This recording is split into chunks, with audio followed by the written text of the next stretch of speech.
Assalamualaikum warahmatullahi wabarakatuh. Innal hamdalillah nahmaduhu wa nasta'inuhu wa nastaghfiruh wa na'udzu billahi min shururi anfusina wa min sayyiati a'malina. Man yahdihillahu fala mudilla lahu wa man yudlil fala hadiya lahu. Wa ashhadu an la ilaha illallah wahdahu la syarika lahu wa ashhadu anna Muhammadan 'abduhu wa rasuluh. يا أيها الذين آمنوا اتقوا الله حق تقاته ولا تموتن إلا وأنتم مسلمون.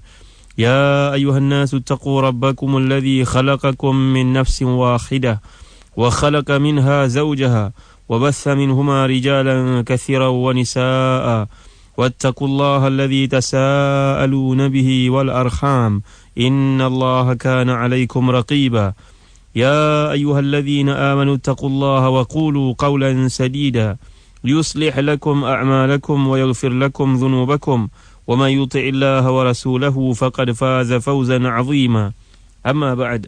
Saudara penerbit Ustaz Mahdi Syarudin, sidang pendengar yang dirahmati dan dikasihi Allah sekalian, kita masuk ke episod yang berikutnya dari surah Al-Kahfi, iaitu ayat yang ke-32, 33 dan 34, yaitu firman Allah Subhanahu wa taala, a'udzu billahi minasyaitonir rajim, wadrib lahum mathalan rajulaini ja'alna li ahadihima jannatayn min a'nabin wa khaffafnahuma binakhl wa ja'alna bainahuma zar'a kiltal jannatayn atat ukulaha wa lam tadhlim minhu shay'a wa fajjarna khilalahuma nahara wa kana lahu thamar فقال لصاحبه وهو يحاوره أنا أكثر منك مالا وأعز نفرا.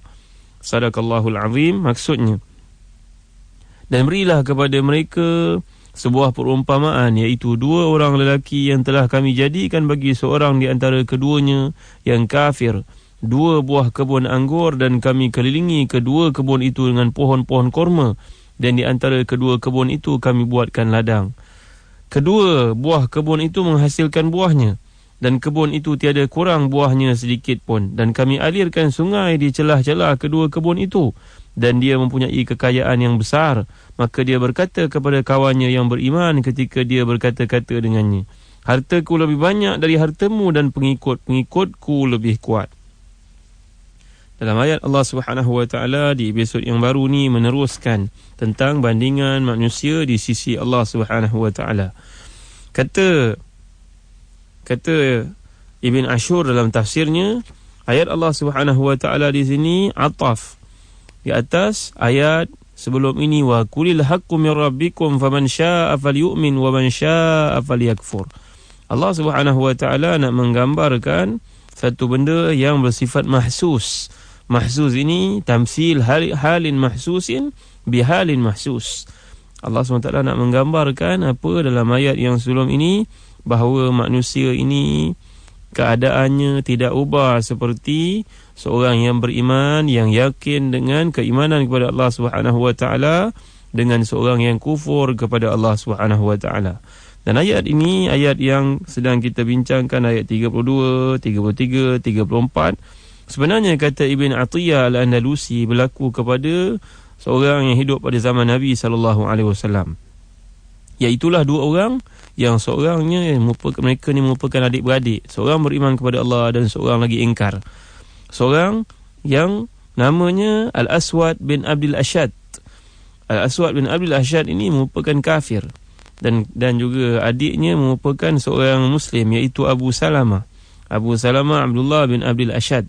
Ini Abu Salamah merupakan suami kepada Ummu Salamah, dan kisah mereka masyhur dalam hijrah ke Habasyah dan hijrah ke Madinah, yang menyaksikan bagaimana Abu Salamah terpaksa meninggalkan isterinya kerana isteri itu ditahan oleh keluarganya, dan anak mereka menjadi mangsa tarik menarik di antara Abu Salamah dan juga keluarga sebab isteri, sehingga longlai dan setengah riwayat mengatakan putus tangannya. Peristiwa ini disebut oleh Al-Imam Al-Kandahlawi dalam kitabnya Hayatus Sahabah. Sidang pendengar yang dirahmati dan dikasihi Allah sekalian, ni ada dua orang adik-beradik. Seorang beriman kepada Allah, seorang tidak beriman kepadanya. Yang beriman ini merupakan Abu Salamah, kata Ibn Atiyah Al-Andalusi, dan yang tidak beriman ini namanya Al-Aswad bin Abdul Ashad. Ni adik-beradik. Kata Said Qutb dalam tafsirnya Fi Zilalil Quran, yang pertama merupakan seorang yang berbangga dengan qiyam baqiyah, dengan value, dengan harga dirinya sebagai seorang Islam, jati dirinya sebagai seorang Islam.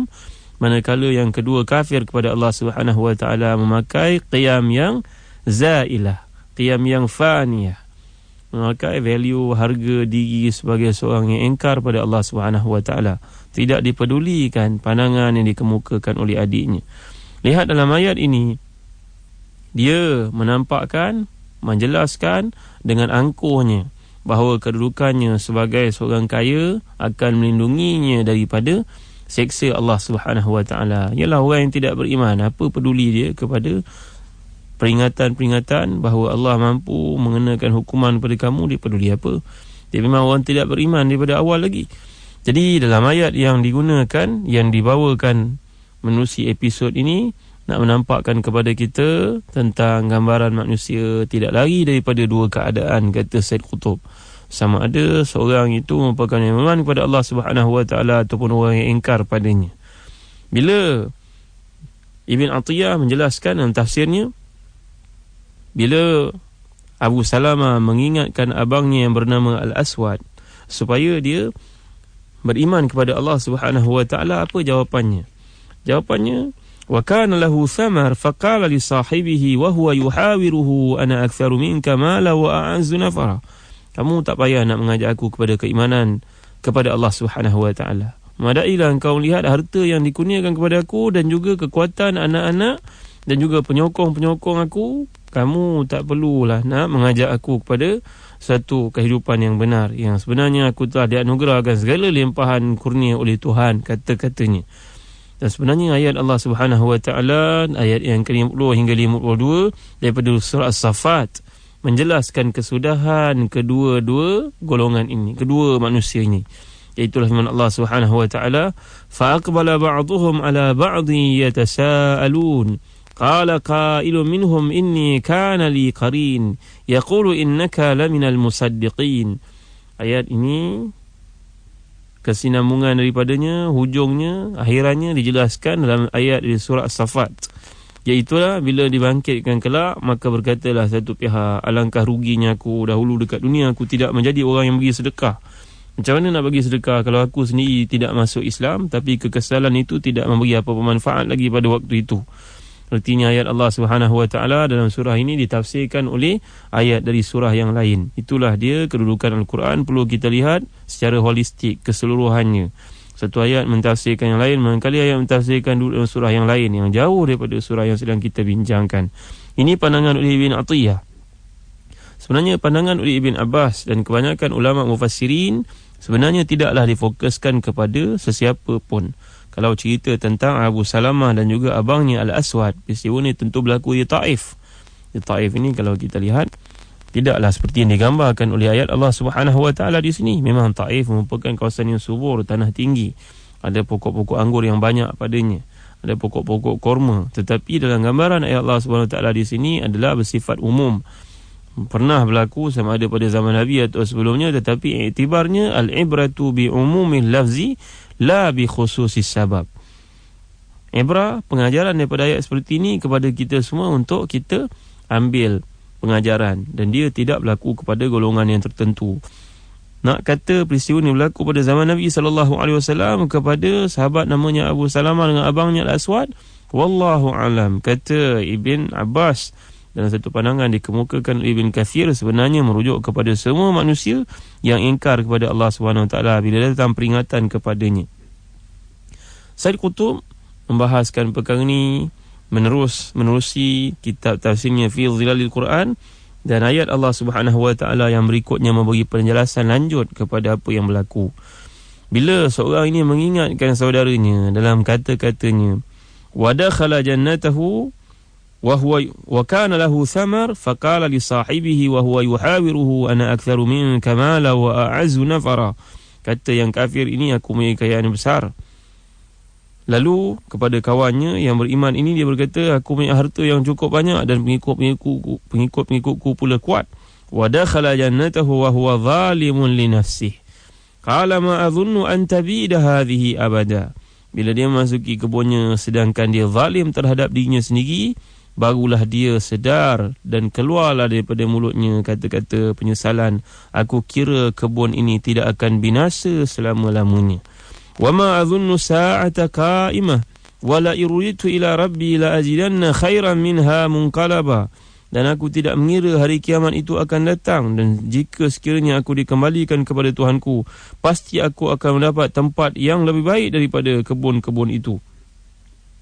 Qala lahu sahibuhu wa huwa yuhawiruhu akafarta billadhi khalaqaka min turab thumma min nutfah thumma sawwaka rajula. Kawan yang beriman ini mengingatkannya dengan kata-katanya, wahai sahabatku, apakah kamu kafir kepada Allah yang telah menciptakan kamu dari tanah, kemudian dititis mani, kemudian dijadikan kamu seorang lelaki yang sempurna. Lakinnahu wallahu rabbi wala usyriku bi rabbi ahada. Tetapi aku, kata yang beriman ini, dialah Tuhanku dan aku tidak mempersekutukan seorang pun sesuatu pun dengan Tuhanku. Walaula idh dakhalta jannataka qulta ma syaa Allahu la quwwata illa billah in tarani ana aqalla minka malan wa walada. Dan mengapa kamu tidak mengucapkan tatkala kamu masuki kebunmu, ma syaa Allah la quwwata illa billah, sesungguhnya atas kehendak Allah semua ini terwujud, tiada kekuatan kecuali dengan pertolongannya. Sekiranya kamu anggap aku lebih sedikit darimu dalam harta dan keturunan, fa'asa rabbi ayyutiyani khairan min jannatika wa yursila 'alayha husbanan minas sama' fatusbiha sa'idan zalaqa. Maka mudah-mudahan Tuhanku akan memberi kepadaku kebun yang lebih baik dari kebunmu ini, dan mudah-mudahan dia mengirimkan ketentuan petir dari langit kepada kebunmu sehingga kebun menjadi tanah yang licin. Aw yusbiha ma'uha ghauran falan tastati'a lahu talaba. Atau airnya menjadi surut ke dalam tanah, maka sekali-kali kamu tidak akan dapat menemuinya lagi. Wa uhita bi thamarihi fa asbaha yuqallibu kaffayhi ala ma anfaqa fiha wa hiya khawiyatun ala urushiha wa yaqulu ya laitani lam usyrik bi rabbi ahada. Dan harta kekayaannya dibinasakan, lalu dia membolak-balikkan kedua tangannya dengan perasaan kesal terhadap apa yang telah dilakukan, yang dia tidak belanjakan pada jalan Allah, sedangkan pohon anggur itu roboh bersama para-paranya. Dan dia berkata, aduhai, kiranya dahulu aku tidak mempersekutukan seorang pun dengan Tuhanku. Walam takul lahu fi'atu yansurunahu min dunillah wa ma kana muntasira. Dan tidak ada satu golongan pun yang akan menolongnya selain Allah, dan sekali-kali dia tidak dapat membela dirinya. Hunalikal walayatu lillahil haqq wa khairun thawaba wa khairun uqba. Dan di sana pertolongan itu hanyalah dari Allah yang Maha Hak. Dia adalah sebaik-baik pemberi pahala dan sebaik-baik pemberi balasan. Wadrib lahum mathalal hayatid dunya kama in anzalnahu minas sama' fakhtalata bihi nabatul ardi fa asbaha hashiman tadruhu riyah wa kana Allahu ala kulli syai'in muqtadira. Dan berilah perumpamaan kepada mereka, iaitu manusia. Kehidupan dunia laksana air hujan yang kami turunkan dari langit, maka menjadi subur kerananya tumbuh-tumbuhan di muka bumi. Kemudian tumbuh-tumbuhan menjadi kering dan diterbangkan oleh angin. Dan dialah Allah yang maha berkuasa atas segala sesuatu. Sedang mendengar yang dirahmati dan dikasihi Allah sekalian, episod yang panjang ini sebenarnya dikehendaki oleh Allah Subhanahu Wa Taala. Di sebalik ayat-ayat ini, kita mengerti hubungan dengan Allah Subhanahu Wa Taala yang perlu dijaga. Selepas dijelaskan ganjaran bagi mereka yang taat kepada Allah Subhanahu Wa Taala, dia kembalikan semula episod ini kepada realiti kehidupan manusia, di antara yang beriman dan yang ingkar kepadanya. Melihat kepada siak ayat ini menceritakan tentang perubahan satu keadaan kepada yang lain. Daripada kebun yang penuh dengan tanaman, yang penuh dengan kesuburan ini, tiba-tiba dalam sekejap mata dibinasakan oleh Allah Subhanahu Wa Taala dengan petir yang turun, lalu musnah segala-galanya. Pokok pangkalnya kerana tidak ada kesedaran bahawa nikmat yang diberikan oleh Allah Subhanahu Wa Taala ini bersifat pinjaman sebenarnya. Seorang yang dikurniakan harta hendaklah sedar bahawa segala yang dikurniakan oleh Allah Subhanahu Wa Taala itu merupakan satu amanah yang diberikan kepadanya untuk diagih-agihkan kepada orang lain.